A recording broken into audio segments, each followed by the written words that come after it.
creíamos ciertas. Los guardias civiles y los policías nacionales daban la información a los delincuentes para que robaran la droga. Así funcionaba, presuntamente, una banda dedicada al robo de cocaína. Hoy se les juzga en Barcelona, junto a los agentes, en un macrojuicio a 27 acusados. Van a escuchar a un miembro arrepentido de la banda.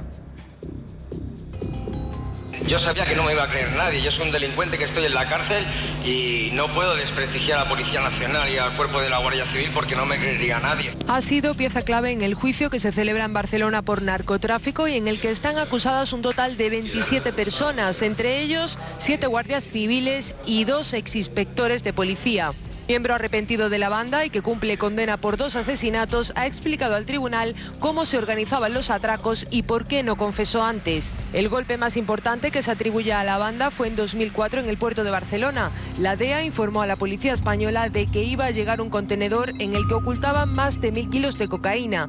Según la fiscalía, los ladrones lo asaltaron gracias a la información que les facilitaban los agentes. Gracias a la información que tenían los policías por su cargo, pues le daban información de posibles trabajos que en un futuro podrían venir. Este hombre también ha declarado que los policías vendían droga incautada en operaciones policiales. Presuntamente la sustituían por azúcar o arroz para no ser descubiertos. Luego igual a quemar. Entonces nadie iba a comprobar lo que había dentro, simplemente se quemaba y ya está. Según este testimonio, los delincuentes obsequiaban a algunos de los agentes con coches de lujo a cambio de información privilegiada para planear sus asaltos. Enseguida le pediré la opinión al subinspector Perdiguero, pero fíjense cuánto garbanzo negro, ¿eh? La misión de la policía se supone que es perseguir a los delincuentes, pero en este caso, Gemma, se aliaron con ellos. ¿Y de qué manera? Vaya negocio hicieron.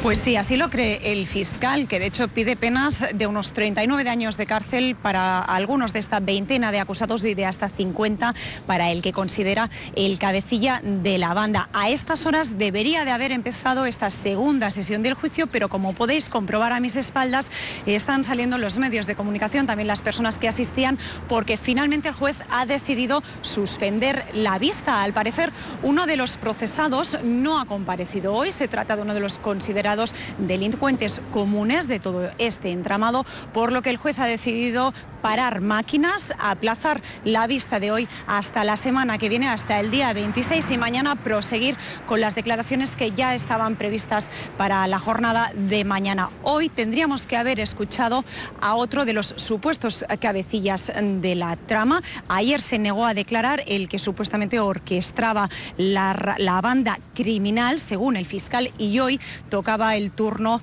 del considerado el Tete, un guardia civil que formaba parte de la policía judicial del puerto de Barcelona y que siempre según el fiscal sería el encargado de orquestar toda la rama policial que estaría implicada en este caso. Finalmente hoy se ha suspendido, así que tendremos que esperar hasta el día 26 porque será seguramente uno de los testimonios más importantes para esclarecer este caso. Por cierto, el juicio, imaginaos lo largo que es, porque se durará hasta mediados del mes de junio. Gracias, Gemma. Bueno, pues con esa noticia de que se ha suspendido la sesión de hoy, quería preguntarle al subinspector Perdiguero que le parece que 7 guardias civiles y 2 expolicías se sienten en el banquillo de los acusados. Bueno, reconocer el buen trabajo de la policía para detenerles en primera instancia. Por tanto, no somos corporativistas, porque nosotros tenemos que ser como la mujer de César, serlo y parecerlo, nunca mejor dicho. Evidentemente esto no, es indefendible, y que paguen. Yo siempre he dicho que el que lo hace, que la pague, y más siendo policía o guardia civil. Pero ya digo, como bien dice Susana, destacar el buen trabajo policial para detenerles. Por tanto, se ve que un garbanzo negro no hace un cocido malo. Bueno, pues son preguntas que están en el aire que, bueno, traslado al subinspector y también a Javier Nar. Un trayecto de 5 kilómetros en el que normalmente José Bretón hubiese tardado 13, lo hacen 22, es decir, 9 minutos más. ¿Se desvió? ¿Se vio con alguien? ¿Habló con alguien? ¿Qué creéis que pudo pasar ahí?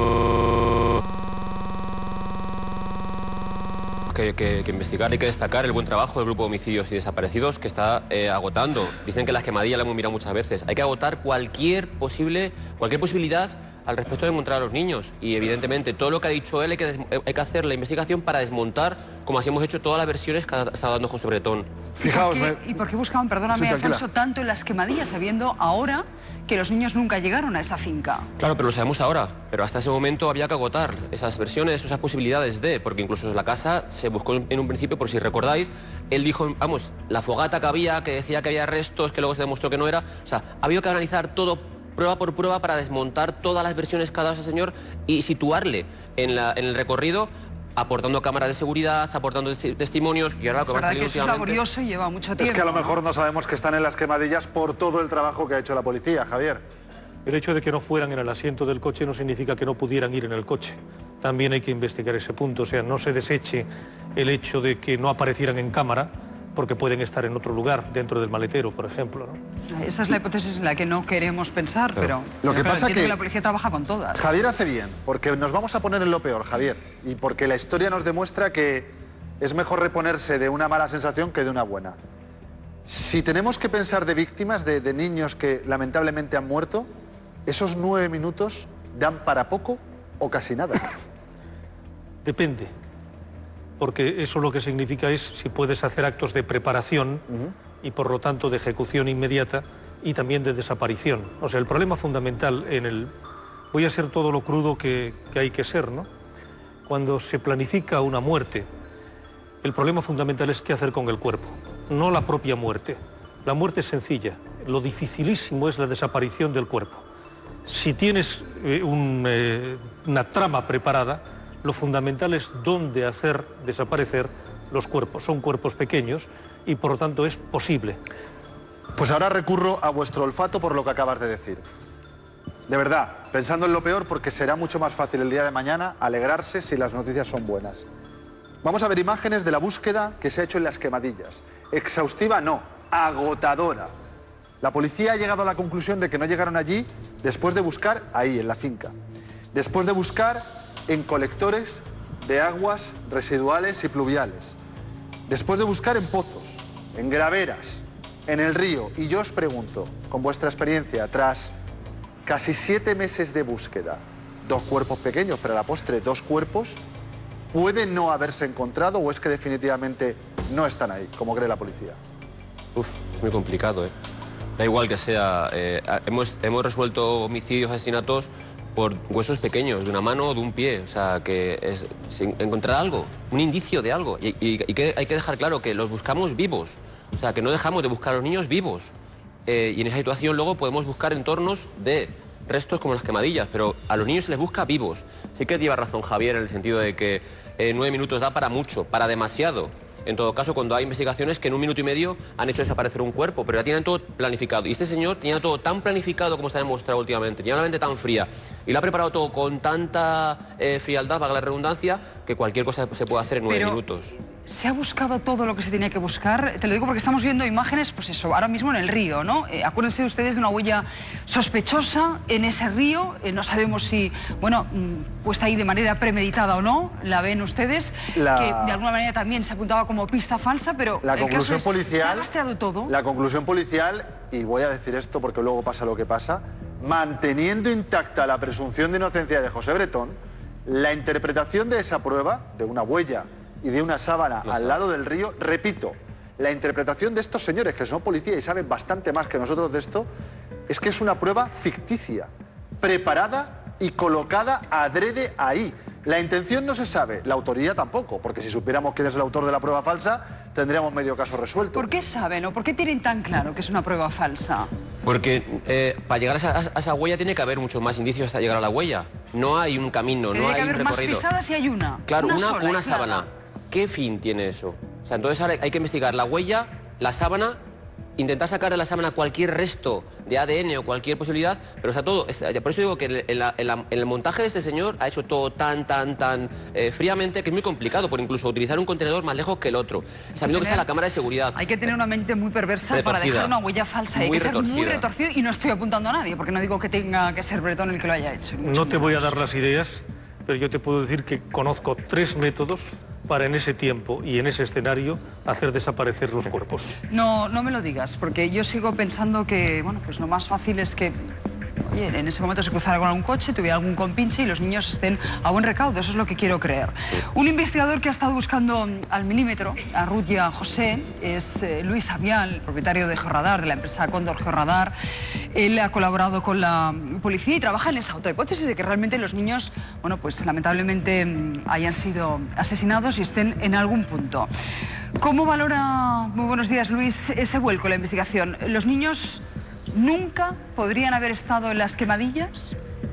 Sí, bueno, a mí me han dejado ustedes absolutamente estupefacto, me imagino como media España, pero tiene mucha base teórica, ¿no? De hecho, nosotros descartamos al 100% que se encuentre en la vivienda o en el huerto anexo a través del georradar. Eso incluso, don Luis, jugando con... Es que mientras usted habla vemos un plano de las quemadillas, hemos visto ya a Georradar ahí trabajando, eso incluso excluyendo el margen de error que pudiera dar, por ejemplo, esos naranjos que hemos visto. Sí, bueno, ahí ha habido muchos problemas. Si se fija usted en la finca, lo que tenemos es un tendido eléctrico de alta tensión encima y arcillas saturadas en el suelo, que son los peores enemigos, digamos, del georradar. Pero la búsqueda ha sido tan minuciosa y desde luego yo quiero, digamos, sobre todo explicar que el trabajo policial ha sido increíble, ¿eh? No nos cabe la menor duda.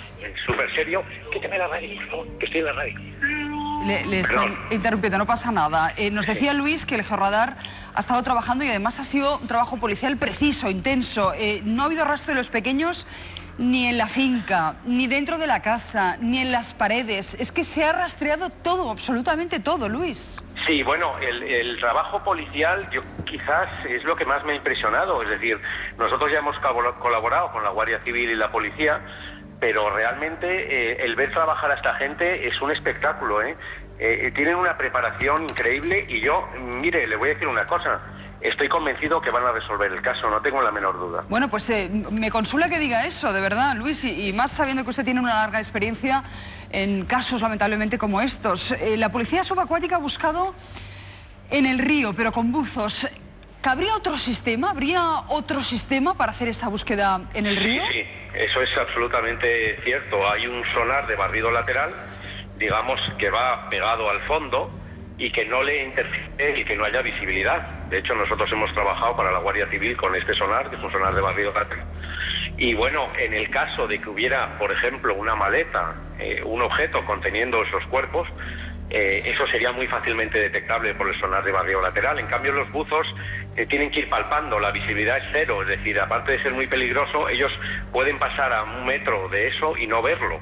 Esto me está recordando, don Luis, el uso del georradar, de este sonar del que usted nos habla, me recuerda a la época del nacimiento del ADN, que parecía que era fácil encontrarlo todo, y con el georradar también. La información que nosotros manejamos es que al río se le presta una atención determinada solo porque la ropa de José Bretón no presenta eso, no presenta restos de haber estado cerca del río, pero lo cierto es que hay una huella de la que hemos hablado, hay una sábana, y supongo que ustedes quedarán a disposición de los investigadores para hacer lo que haya que hacer en ese río, que podría ser otro escenario fundamental en la investigación. Totalmente de acuerdo con lo que está usted diciendo, y efectivamente nosotros, y me imagino que otras instituciones, en fin, disponen de esta tecnología, y por supuesto yo siempre he estado a disposición del Cuerpo Nacional de Policía o de la Guardia Civil, ¿no? Pero recalco lo de la importancia de la investigación, porque les pongo un pequeño antecedente. 1 mes antes o 2, nosotros encontramos el cuerpo de una mujer y un niño en Huelva, con el Cuerpo Nacional de Policía, y las circunstancias eran muy parecidas. A mí, cuando la policía me pide esa colaboración, yo en mi interior pienso, es imposible, esta gente, digamos, de tanto investigar, se le ha ido un poco... Lo que pasa, Luis, y me dirijo a Javier Nar, que en ese caso que menciona, como casi siempre, nos falta el santo, nos falta el que dio el quedo. Y yo creo que en el caso de los niños de Córdoba pasa igual, ¿no? Nos falta... Venga, buscad, pero buscad ahí, en concreto. Vamos a ver, el tema del río es muy diferente del tema de mar. El cuerpo en el mar es manejado por mareas y por corrientes. Y en el río es manejado únicamente por una corriente. En el caso del Guadalquivir, en Sevilla, corriente de entrada y de salida. Y en este caso, una corriente continua de bajada. Cuando tienes que echar un cuerpo al río, tienes que trabajar desde la orilla, excepto que te introduzcas en profundidad en el río, lo cual es muy complicado. En consecuencia, tenemos que trabajar sobre márgenes de río o sobre puentes desde el que puedes echar un cuerpo al río y la propia deriva del río. Cuando las GEAS, los grupos especiales de actividades subacuáticas de la Guardia Civil, hacen un barrido, lo hacen absolutamente a ciegas, bien con palos para tratar de clavar sobre el fango y determinar lo que hay, porque no ven. La visibilidad en agua de río es una visibilidad cero, es que no ves tu mano a esta distancia.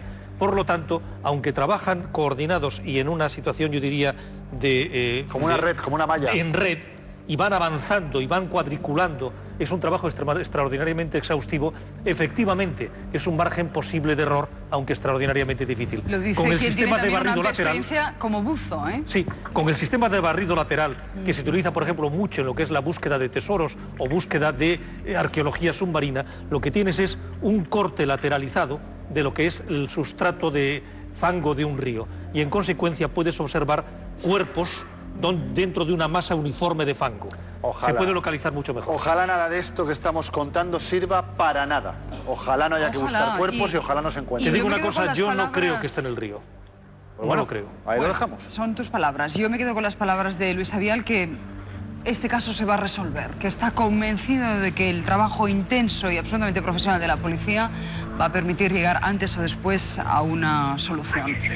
Gracias, Luis. Lo que pasa, muchas gracias, Luis. Por atendernos. En este punto que mencionas esto, siempre que tengo un policía cerca me gusta que ustedes compartan esto. Alfredo, ¿cómo se soporta la decepción?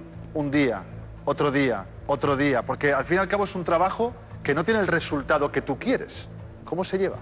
Es todo lo contrario, no es decepción, es estímulo para. Nos pasó, como decía Javier, con Marta del Castillo, buceamos en el Guadalquivir a ciegas y fue un trabajo ímprobo de los compañeros porque había habido marea, había habido corrientes y no se veía, a 1 metro de profundidad no se veía nada.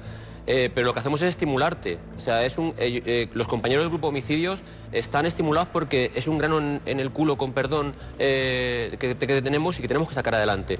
En el caso de Marta del Castillo nos paralizaron judicialmente y en este tenemos que hacer lo que sea. Haremos horas extras, buscaremos hasta debajo las piedras, pero tenemos que encontrar a los niños. Es así, que además hay una implicación incluso emocional más allá de la profesionalidad que se os supone. Oye, déjame decir...